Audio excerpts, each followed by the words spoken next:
أعوذ بالله من الشيطان الرجيم. بسم الله الرحمن الرحيم.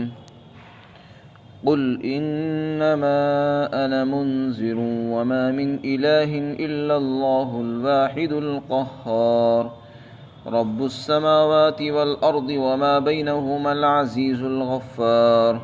قل هو نبأ عظيم أنتم عنه معرضون.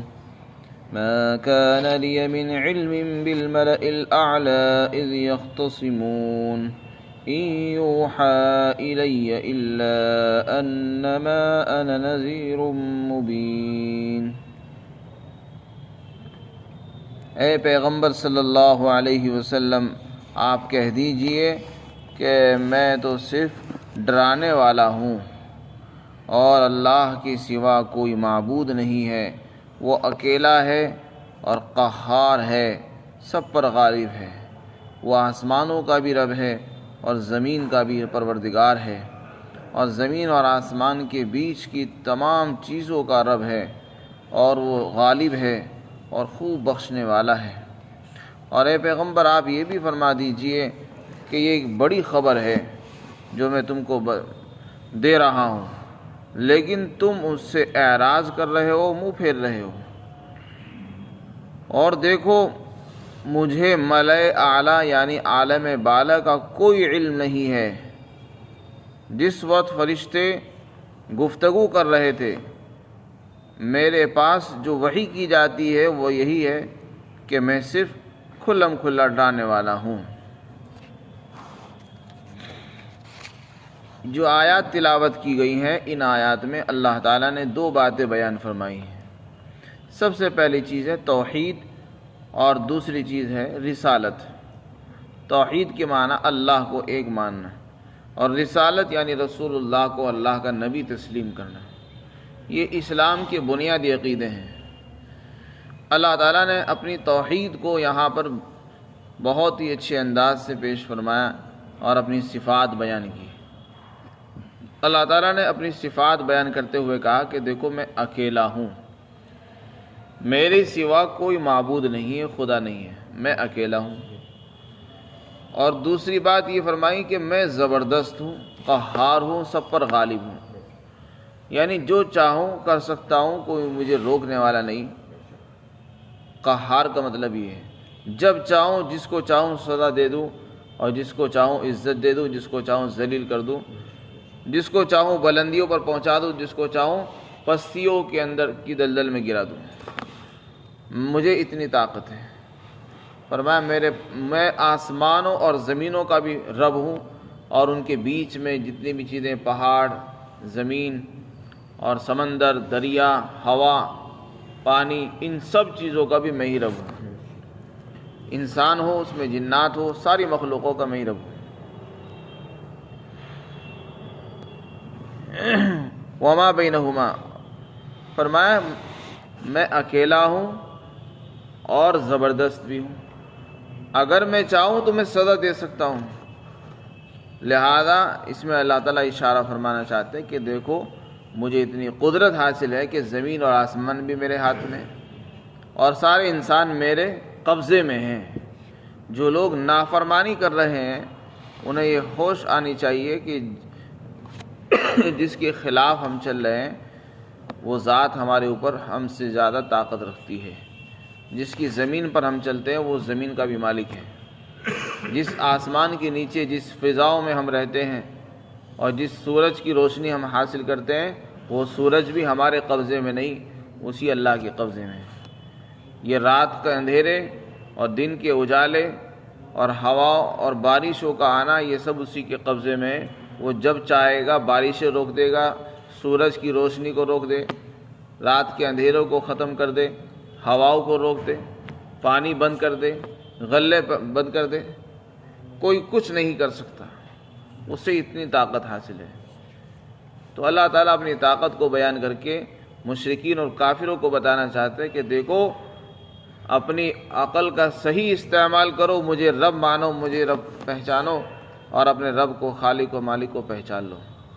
اگر باز نہیں آؤ گے تو پھر اللہ کی طرف سے پکڑے جاؤ گے، اور اگر توبہ کر لو گے تو بخش دی جاؤ گے، چھوڑ دی جاؤ گے۔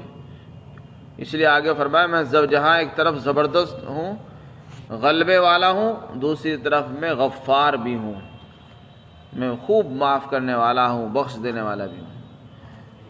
تو میرے جو بندے آج میرے خلاف بغاوت پر اترے ہوئے ہیں، میری زمین پر رہ کر، میری بارشوں کا پانی استعمال کر کے، میری ہواؤں اور آکسیجن کو استعمال کر کے جی رہے ہیں، میری زمین سے اگے ہوئے پھل کھا رہے ہیں اور میری ہی نافرمانی کر رہے ہیں، اگر وہ باز نہیں آئے تو میں ان کی سخت پکڑ کروں گا، اور وہ باز آ گئے تو میں ان کو چھوڑ دوں۔ اس کے متعلق فرمایا کہ یہ توحید ہے، اسی کا نام توحید ہے کہ وہ اکیلا ہے۔ اگر اللہ کی سوا کوئی اور معبود ہو تو پیش کر کے دکھاؤ، لیکن آج تک کسی نے پیش نہیں کیا۔ کوئی ایسا آدمی نہیں ہے جو بارش لے آئے۔ لوگوں نے اپنے اپنے اعتبار سے، اپنے اپنے عقل کے اعتبار سے لوگوں نے خدا تو بنا رکھے ہیں، کسی نے پتھروں کو بنا لیا، کسی نے درختوں کی پوجا شروع کر دی، کسی نے پیروں کی پوجا شروع کر دی، کسی نے مردوں کی، قبرستان والوں کی پوجا شروع کر دی، لیکن آج تک کسی نے یہ ثابت نہیں کیا کہ جیسے اللہ بارش برساتا ہے، اولاد دیتا ہے، ہواؤں کو چلا دیتا ہے، یہ کیوں نہیں چلاتے؟ جب ان میں یہ طاقت نہیں تو یہ معبود بننے کے لائق نہیں ہے۔ انسان اپنی عقل کا صحیح استعمال نہیں کرتا، شیطان اس کو ورغلاتا ہے۔ اس کے بعد دوسری چیز بیان فرمائی، رسالت۔ اللہ کے رسول صلی اللہ علیہ وسلم کو اللہ حکم دے رہے ہیں کہ آپ اپنی نبوت کو بیان کرو اور یہ بتاؤ کہ میں نبی ہوں۔ اور کیسے بیان کرو؟ یہ کہو کہ دیکھو میں جو خبریں تمہارے سامنے بیان کرتا ہوں، مثلا میں نے خبریں دی کہ حضرت ابراہیم علیہ السلام کو آگ میں ڈالا گیا، حضرت ابراہیم علیہ السلام نے ہجرت فرمائی، حضرت ابراہیم علیہ السلام نے خانہ کعبہ تعمیر فرمایا، جس وقت تعمیر کیا تھا اس وقت نہ میں تھا نہ تم تھے۔ اب میں یہ جو خبر تمہیں دے رہا ہوں، تم ہی بتاؤ کہاں سے دے رہا ہوں۔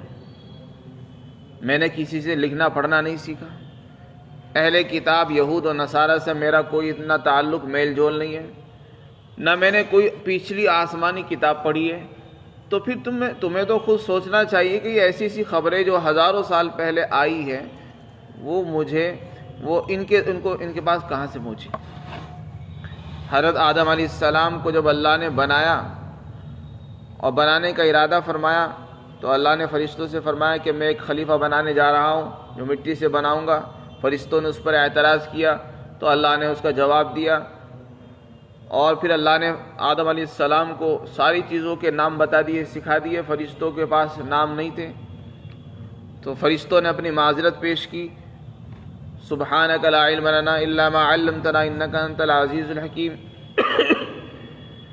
تو یہ ساری چیزیں ہزاروں سال پہلے پیش آئی، بھلا میں نے کوئی کتاب پڑھی نہیں، کسی سے سنا نہیں، آخر یہ خبریں میں کہاں سے لا رہا ہوں؟ اگر تمہارے اندر ذرا سی عقل ہوتی تو پہچان لیتے کہ یہ خبریں آسمانی خبریں ہیں، اور آسمانی خبریں کسی اور کے پاس نہیں آتی، وہ نبی کے پاس آتی، تو اس سے میری نبوت ثابت ہوتی ہے۔